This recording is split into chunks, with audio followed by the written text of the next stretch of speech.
Front Royal, Virginia. Nestled in the beautiful Shenandoah Valley, around 70 miles from our nation's capital.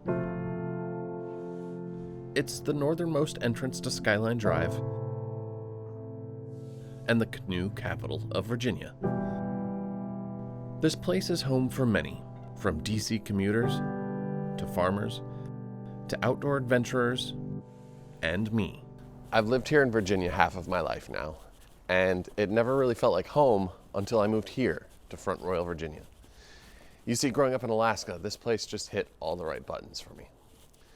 Which is why we wanted to bring you here for our very first episode. That and to drink. So let's go down the hatch.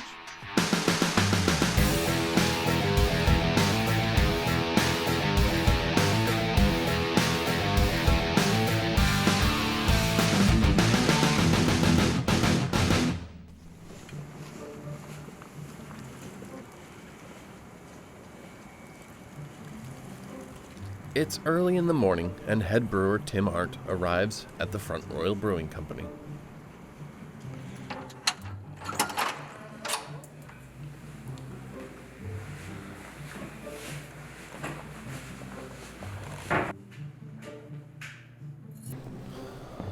Beer for breakfast. Amen.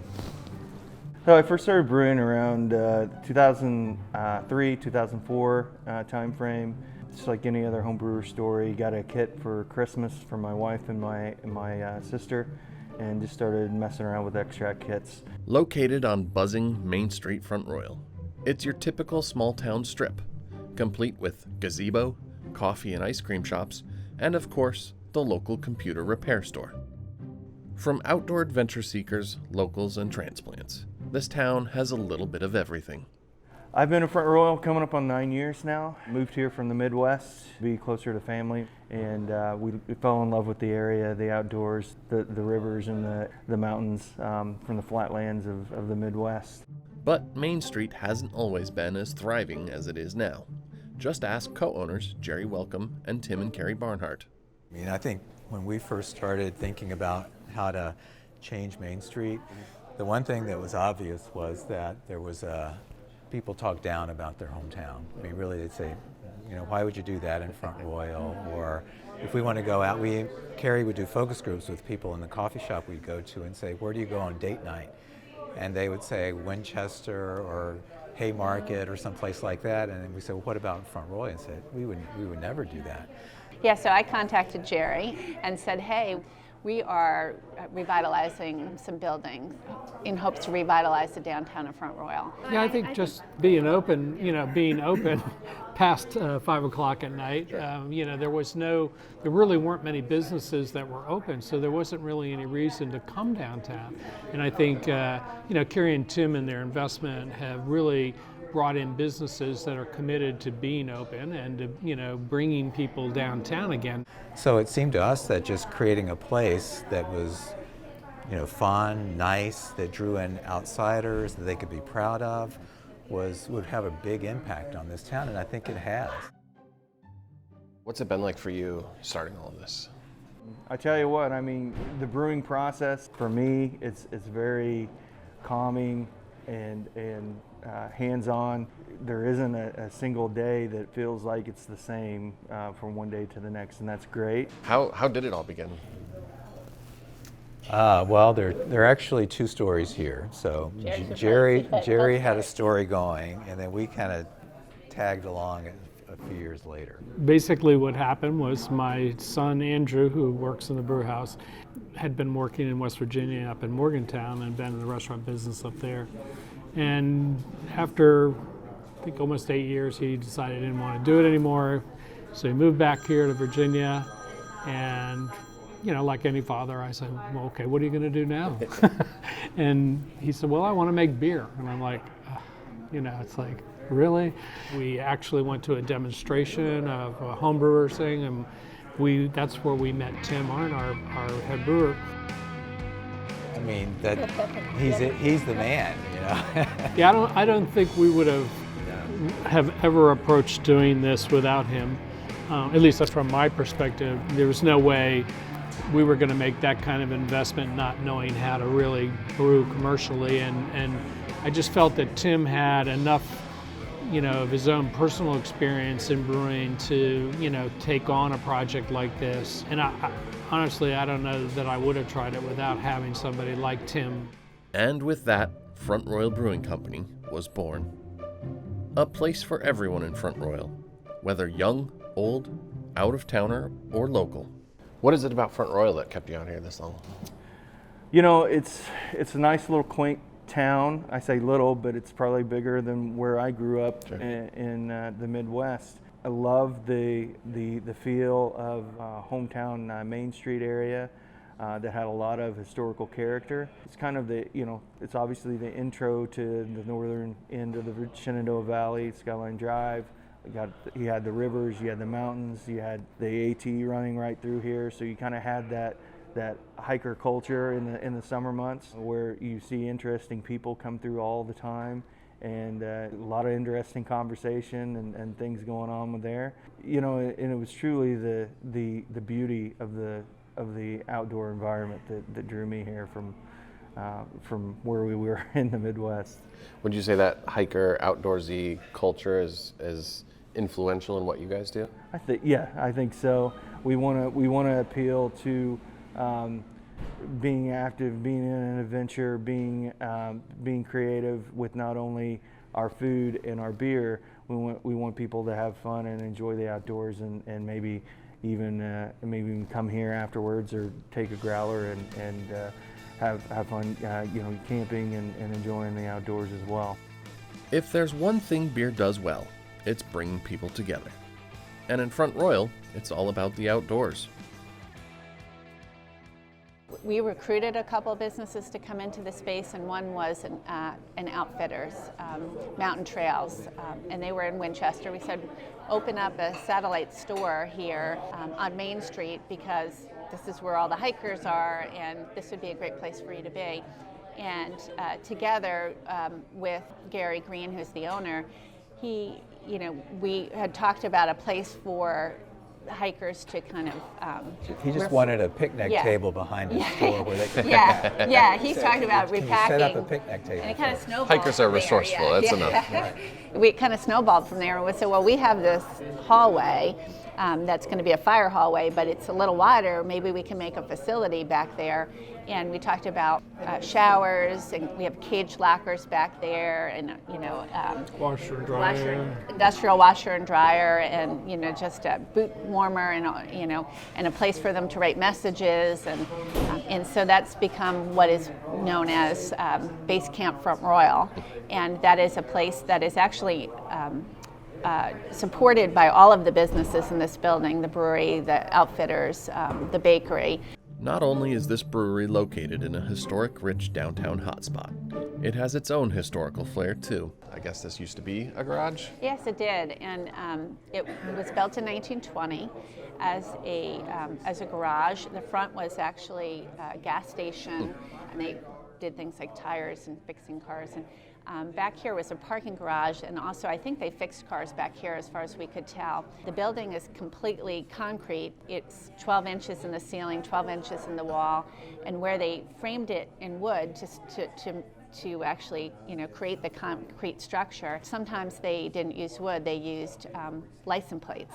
And so up in our ceiling you see 1917, 1918, 1919 license plates, because they were very resourceful and they used what they had back in the day. So we have pictures of Model Ts and Model As parked here, and so it's a great story.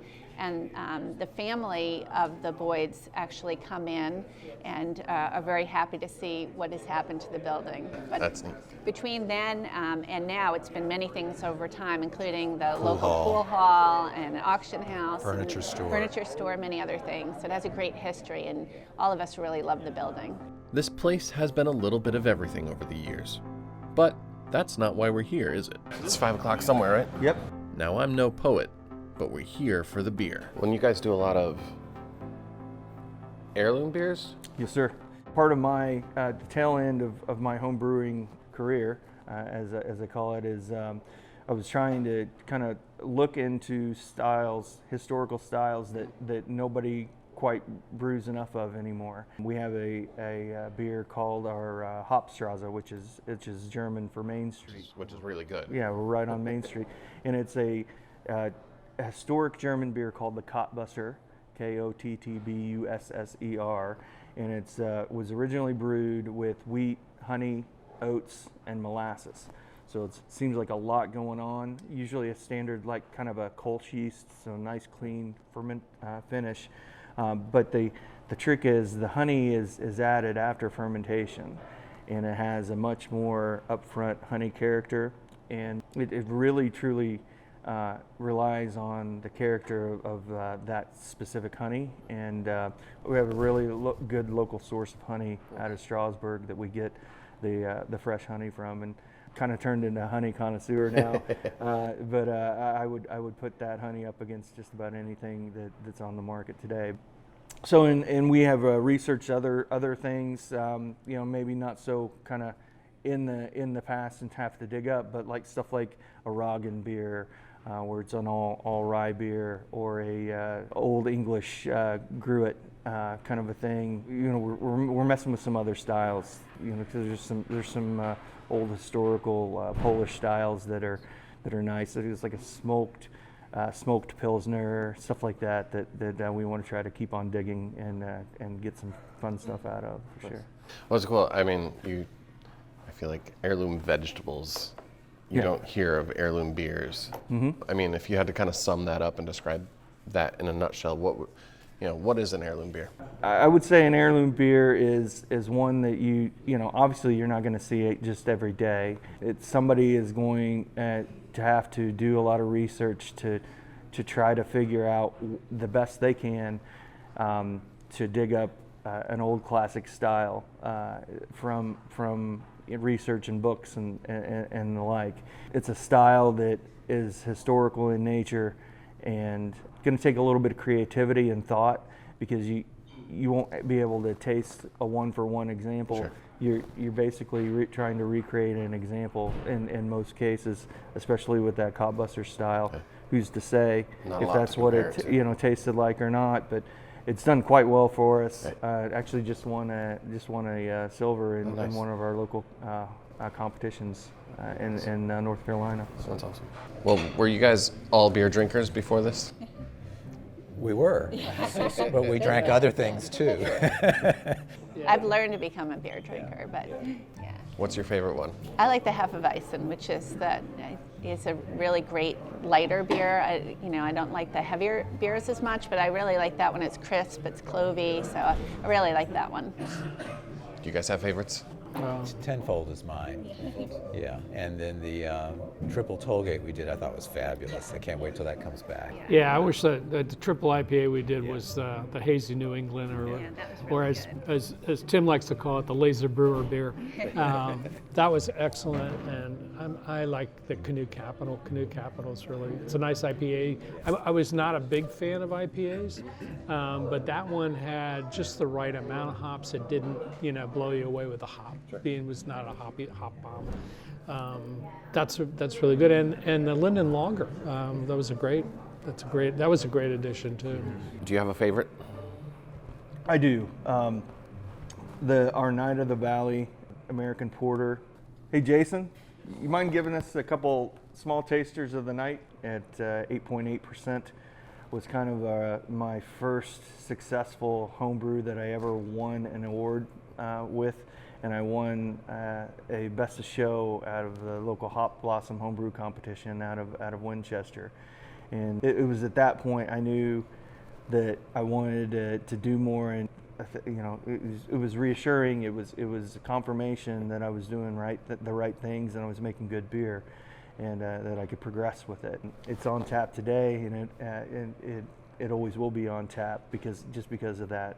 I will do variations of that, variants that I'll bomber release. This past December, I did a Madagascar vanilla bean version of it, Which sold out like the same day, didn't it? Yeah, we did a small batch, Sure. so it was less than 200 bombers, and we'll probably do a lot more with that beer. We can, I think we talked about it. We were going to age some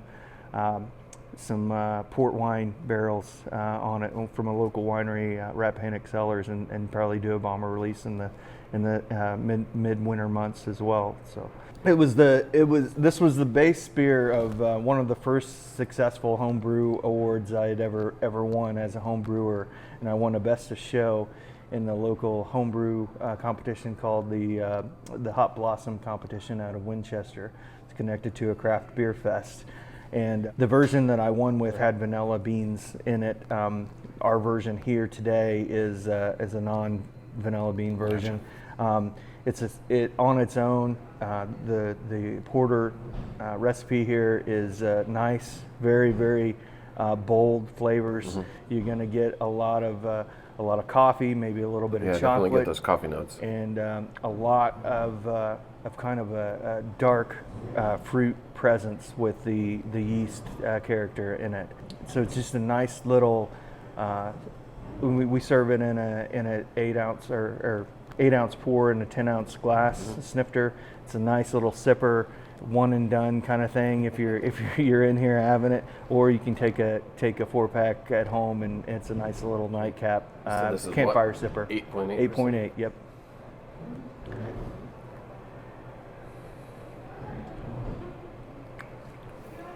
Oh, yeah, Heavy malt bill it in is, this but guy. that's nice. Yeah. I definitely get more chocolatey taste and more coffee notes on the nose. But that's just my unrefined palate. No, that's right. Very mild bitterness. There's not a lot going on there. There's hops in there just to kind of balance it out, but you don't get that in the flavor of it. But nice, smooth, creaminess on the back end as well with the carbonation. Yeah, it is creamy. And this one, we just won first place in that same competition, Beer Army Brew Wars. It's put on by Alpha Foundation out of North Carolina that does veteran services help and stuff. So all proceeds go to that. But it was a nice little, one of our first professional competitions that we ever put beer into. So yeah, it was great to see it bring home first place. Yeah, I can see why it won. I'm still working on my palate. We were talking earlier about how developing the palate is crucial. So I'm happy to taste this with you. Sure. So this is our Friendly Confines Czech Pilsner. It was just released on Friday, a couple days ago. It's turned out really, really well. We actually did a pilot batch of this, and it was sold out in 2 days, and only had 2 kegs of it. So it's a little bit of a gateway beer, if you will, for people that just drink domestic and they're just interested in maybe trying something kind of light and refreshing. Sure. But it's a true craft beer. It's got a lot of flavor. It's got a lot more flavor than what that entry level beer interest might find in the domestics. So it's a 5.2% alcohol Czech Pilsner. It's got a light, refreshing character, a little bit of hop bitterness, a little bit of spice on the back end. Low yeast character, so it makes it like really crisp, really refreshing. Whereas a normal ale will have a little bit more of a fruity character or some funk in that taste. So with the lager, it suppresses the yeast character in it completely. It gives it a nice, clean, refreshing kind of connotation to it. Yeah, I mean, I think I said earlier, it's very drinkable. It's not. I don't get a lot of the hops in there, which I'm not a huge hops person myself. It's like a more complex lager, if that's a tasting note. Sure. Yeah, the hops in it are they're nice and nice and earthy, and then you have a little bit of spice on the back end that hopefully matches right well with that crispness of the yeast. Now, there's no doubt about it. Front Royal is pumping out some seriously good beer. And behind every good beer is a detailed process. First thing I'll do is I'll get the grains down and weigh them out and get it all lined up, and then we'll run the mill. How long is the process from start to finish on your side? But then from start to finish, from grains to glass? Okay, so if I was to do a full complete brew day like in one shot, you're looking at a good solid 9 to 10 hours, and that's if I'm like on it the whole time. I don't have any distractions. Like us. Sure, and usually like I said, I try to break that up. I do a couple hours of brew day prep on the front end the day before, so I can just come in, roll in, turn on everything, and get rolling. And then at that point, it's a solid 7 to 8 hours between start to finish, and that's like mop the floors, clean up, and get out of there. Kind of a thing. Our 1 barrel system downstairs, it's the same process, even though I'm making 1 barrel. Is the same process up here where I'm making 10 barrels. A matter of measuring different amounts. Sure, the time is still the same. Sure. Yep. So then from pouring in the grains like we did today to drinking what we're drinking, how long is that process? Okay, so this is a lager, so it's a little bit longer than what an ale would be. So this particular beer, you're looking at a good 5.5 to 6 weeks. And that's you're looking for the clarity. It's got to be crystal clear. Any Pilsner worth its weight in salt should be crystal clear, especially a commercial product. So we're allowing the yeast to do its thing, cold ferment, and then settle out. And then we as we refine it and get it clear, then it just takes a lot more time than an ale would. So an ale, I said 5.5 to 6 weeks. An ale, let's say the porter that we had, you're looking at as quick as 3.5 to 4 weeks. So you're dealing with a little bit more fermentation space and issues if you're trying to put out as much product as you possibly can.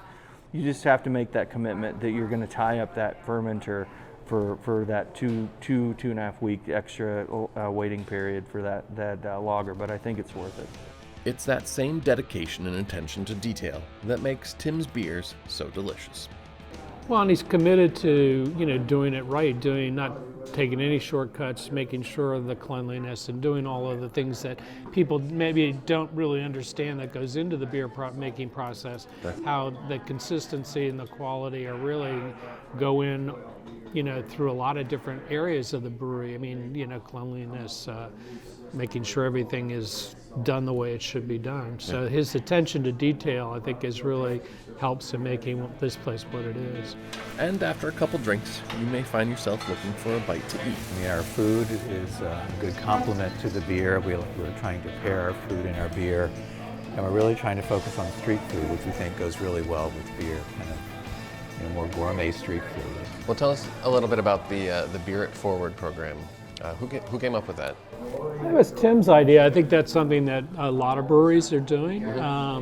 Gives people an opportunity to buy a beer for somebody, and whether it's a active military person or a first responder or a teacher from Warren County, whatever. It's kind of a nice touch. It gives us all a feeling that we're creating more community. And somebody can come in and just grab one. So they need a beer. go up to the board, see if I'm up there. And then they usually buy one for somebody else, so it's kind of... And you see all kinds of interesting ones, like one said, a beer for a nice person. So you have to come and say you're a nice person, you get a beer. And I like the one that has the bow tie. The bow tie. And one of the other vendors on Main Street here put one in, said a lover of that business could buy, get the beer, so it's kind of fun. Yeah. When it comes down to it, that's what Front Royal Brewing Company is all about. The feeling that you get that everybody's taking enjoyment off of a product that you created with your own hands. You had an idea, you sculpted the recipe, and then you executed, and everybody's enjoying it, and they're quite complimentary of the product. That's a true happiness for me. Obviously, not above family and children and whatnot, but yeah, I think in this environment, that's the true happiness of it. Front Royal Brewing Company is everything we love about beer. It's not only the taste of the beer, it's the local flavor. Not only the taps and barrels, but the character they represent. Not just the ingredients, but the people who combine them to make magic happen. The beverage, it's a way of life. It brings us together, and that's what makes it so special. Thanks for joining us. We'll catch you next time we go down the hatch.